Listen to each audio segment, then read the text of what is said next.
PV Narasimha Rao ఆ పేరు వినగానే మనకు గుర్తుకు వచ్చేది దేశాన్ని పాలించిన తొలి తెలుగు వ్యక్తి. ఆయన జీవితం గురించి తెలుసుకోవాలంటే ఒక పెద్ద పుస్తకమే రాయొచ్చు. ఈరోజు ఆ మహానుభావుని జయంతి సందర్భంగా కొన్ని విషయాలు మననం చేసుకుందాం. పాములపర్తి వెంకట నరసింహారావు ఒక న్యాయవాది. భారతదేశానికి 9వ ప్రధానమంత్రిగా 1991 నుంచి 1996 దాకా పనిచేశారు. బహుభాషావేత్త, రచయిత కూడా. ప్రధాని పదవిని అధిష్ఠించిన మొదటి దక్షిణాత్యుడు ఒకే ఒక్క తెలుగువాడు పివి నరసింహారావు. పివి నరసింహారావు 1921 జూన్ 28న కరీంనగర్లో సీతారామరావు మరియు రుక్మాబాయి దంపతులకు జన్మించారు. హైదరాబాద్ ఉస్మానియా యూనివర్సిటీ, బాంబే యూనివర్సిటీ, నాగ్పూర్ యూనివర్సిటీలో తన విద్యను పూర్తి చేసుకున్నారు.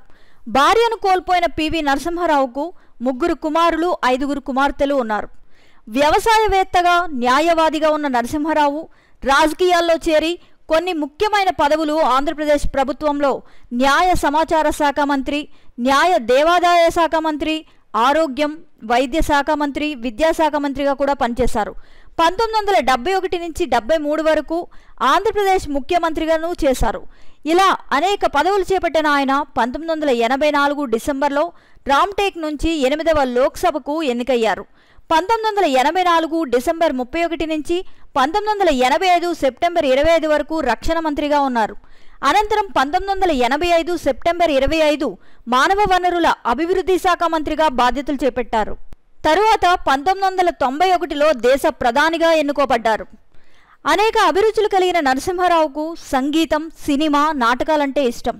భారతీయ ఫిలాసఫీ, సంస్కృతి, రచనా వ్యాసంగం, రాజకీయ వ్యాఖ్యానం, భాషలు నేర్చుకోవడం, తెలుగు, హిందీలో కవితలు రాయడం, సాహిత్యాలపై ప్రత్యేక శ్రద్ధ చూపేవారు.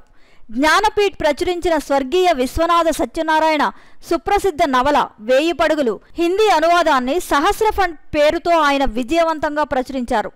అలాగే కేంద్ర సాహిత్య అకాడమీ ప్రచురించిన స్వర్గీయ శ్రీ హరినారాయణ్ ఆప్టే ప్రముఖ మరాఠీ నవల పన్ లక్షత్ కోన్ గేటో తెలుగు అనువాదాన్ని కూడా ప్రచురించారు.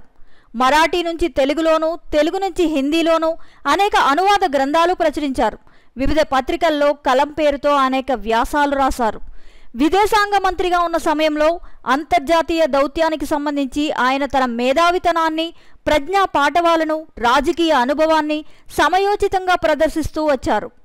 అంతర్జాతీయ ఆర్థిక అంశాలపై వ్యక్తిగత శ్రద్ధ కలిగిన నరసింహారావు 1981 మేలో కారకస్లో జరిగిన 77 దేశాలు ఈసీడీసీ సదస్సులో భారత ప్రతినిధి వర్గానికి వ్యక్తిగతంగా నాయకత్వం వహించారు.